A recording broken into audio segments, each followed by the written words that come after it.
मित्रों, जय हिंद, जय भारत। ऑनलाइन शिक्षण में आपका पुनः हार्दिक स्वागत, अभिनंदन। आज हम वीडियो लेकर के आए हैं चंद्रधर शर्मा गुलेरी परिचय। पिछली वीडियो में काव्यांश पढ़े थे तो कई विद्यार्थियों ने कहा कि इस समय कुछ कहानी या गद्य पाठ भी लेकर के आए, तो सोचा कि कुछ कहानियाँ और कुछ गद्य पाठ उसके बारे में कुछ वीडियो बना लें। तो भाइयों बहनों, वीडियो को देखने से पहले आपसे मेरा अनुरोध है कि आप इस वीडियो को लाइक एवं सब्सक्राइब करके शिक्षण का मोटिवेशन करें।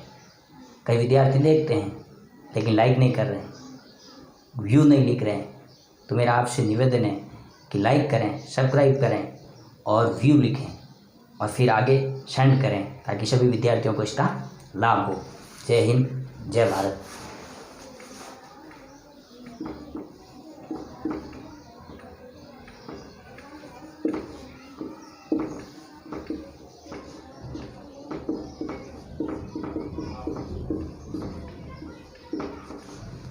चंद्रधर शर्मा गुलेरी। अब जैसे चंद्रधर शर्मा गुलेरी की बात आएगी तो इनका समय आएगा, यानी कालखंड। तो आपका समय 1883 से 1922। चंद्रधर शर्मा गुलेरी क्या है? तो गुलेरी एक स्थान विशेष से संबंधित है। इनका गांव का नाम था गुलेर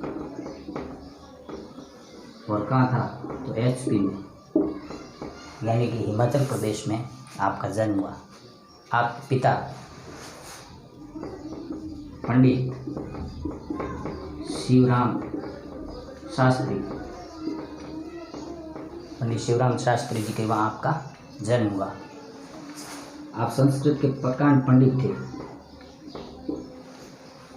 तो संस्कृत के प्रकांड पंडित के वहाँ जब बच्चा जन्मता है तो अब आप समझ लो कि इनकी जो संस्कृत की शिक्षा, वेद पुराण की शिक्षा अपने आप डेवलप होती है। तो चंद्रधर शर्मा गुलेरी जी को भी संस्कृत, वेद, पुराण आदि का अध्ययन परिवार से मिल गया। फिर आपकी प्रारंभिक शिक्षा की बात करें तो गुलेर गांव से ही प्राप्त हुई। अब हम हायर एजुकेशन यानी उच्च शिक्षा की बात करें तो उच्च शिक्षा के लिए आप प्रयाग विश्वविद्यालय, आपको याद आया होगा, जहाँ प्रयाग नाम आते ही इलाहाबाद, वर्तमान में आजकल लोग बोलते हैं इलाहाबाद, कोई प्रयाग विश्वविद्यालय, जहाँ पर महादेवी वर्मा जी ने शिक्षण प्राप्त किया था, याद आया होगा। तो यहाँ से आपने हायर एजुकेशन यानी उच्च शिक्षा प्राप्त की। अब बात आती है कि उच्च शिक्षा के पश्चात इनका मूड, जब ये तो हिंदी के थे, संस्कृत के थे, लेकिन इन्होंने सोचा कि हिंदी और संस्कृत के साथ में क्यों नहीं अंग्रेजी में भी मास्टरी की जाए। तो अंग्रेजी में मास्टरी करने के लिए आप कलकत्ता यूनिवर्सिटी से आपने अंग्रेजी में MA किया। अंग्रेजी में MA करने के पश्चात आप यानी पंडित शिवराम शास्त्री जी, ये जो हिमाचल प्रदेश गुलेर गांव में रहते थे, लेकिन जयपुर के राजघराने में इनकी संस्कृत शिक्षा की वजह से इनको यहाँ पर इतना सम्मान दिया और उनको यहाँ बुला लिया गया, यानी कहाँ के रह के हो गए, यानी जयपुर में निवासी हो गए। तो 1900 में यानी कि इन्होंने हायर एजुकेशन पर करने के पश्चात 1900 में आपने जयपुर के अंदर नागरी मंच की स्थापना की। 1900 में आपने नागरी मंच की स्थापना की और 1902 के अंदर आपने यहाँ पर एक पत्रिका निकाली, यानी जयपुर से। उस पत्रिका का नाम था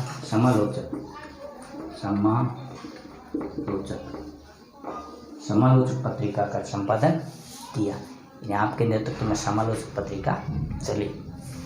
अब 1916 की बात आती है तो 1916 के अंदर आप लॉर्ड मेयो कॉलेज कहाँ है, तो आपको पता होगा लॉर्ड मेयो कॉलेज। जैसे ही लॉर्ड मेयो कॉलेज की बात आती है तो अंग्रेज़ों का काल था, उस अंग्रेज़ों के काल में लॉर्ड मेयो कॉलेज की स्थापना हुई थी। तो लॉर्ड मेयो कॉलेज अजमेर में था, अजमेर में। तो आप लॉर्ड मेयो कॉलेज के अंदर वहाँ HOD रहे,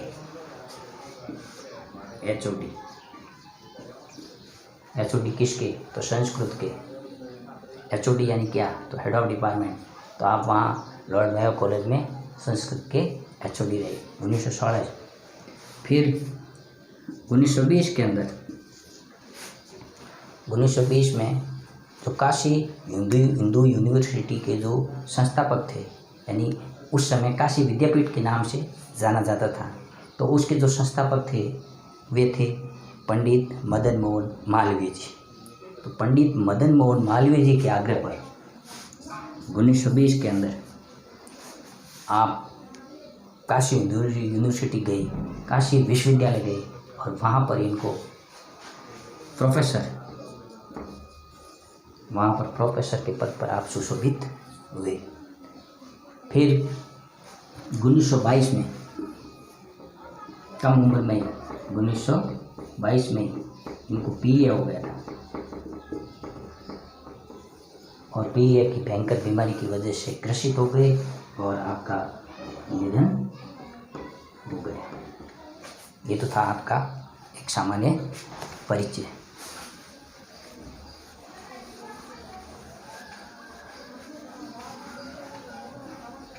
अब बात करते हैं गुलेरी जी की पर्सनालिटी, उनके व्यक्तित्व, शिक्षण।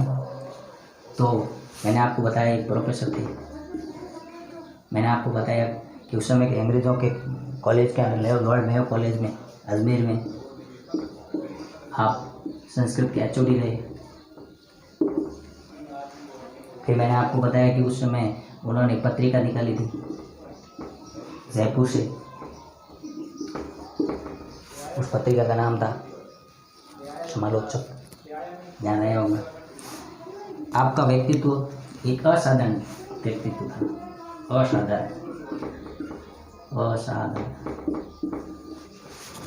यानी कि सामान्य में असामान्य व्यक्तित्व के धनी थे। आप श्रेष्ठ कहानीकार हैं। आपने केवल मात्र 3 कहानियाँ लिखी और 3 कहानियों की वजह से आपने प्रसिद्धि प्राप्त की। नंबर 1 सुखमय जीवन, नंबर 2 बुद्धू का कांटा और नंबर 3 उसने कहा था, जो आपके बाद में के पाठ्यक्रम में है, उसने कहा था। इस 3 कहानियों की वजह से आप प्रसिद्ध हो गए थे। फिर आप निबंधकार भी थे, आपने निबंध भी लिखे 2। फिर मैंने आपको बताया कि प्रकांड पंडित थे, एक असाधारण प्रतिभा के धनी थे, एक अच्छे संपादक थे, एक अच्छे समालोचक थे, समीक्षक थे। और आपको मैंने बताया था कि नागरी मंच, तो नागरी मंच की इन्होंने जयपुर के अंदर स्थापना कब की, इसका उत्तर आपको कमेंट्स में देना है, क्योंकि मैंने ये बात बता दी है। और आपको एक और प्रश्न दे रहा हूँ कि आप लॉर्ड मेयो कॉलेज में HOD के पद पर कब रहे। और तीसरा मेरा प्रश्न है, लास्ट प्रश्न, आप काशी विद्यापीठ में प्रोफेसर रहे, तो उनके प्रोफेसर रहने के लिए, काशी विद्यापीठ में प्रोफेसर रहने के लिए उनको किसने आग्रह किया। इन तीनों प्रश्नों का उत्तर आप कमेंट्स बॉक्स में जाकर के दीजिएगा। जय हिंद, जय भारत।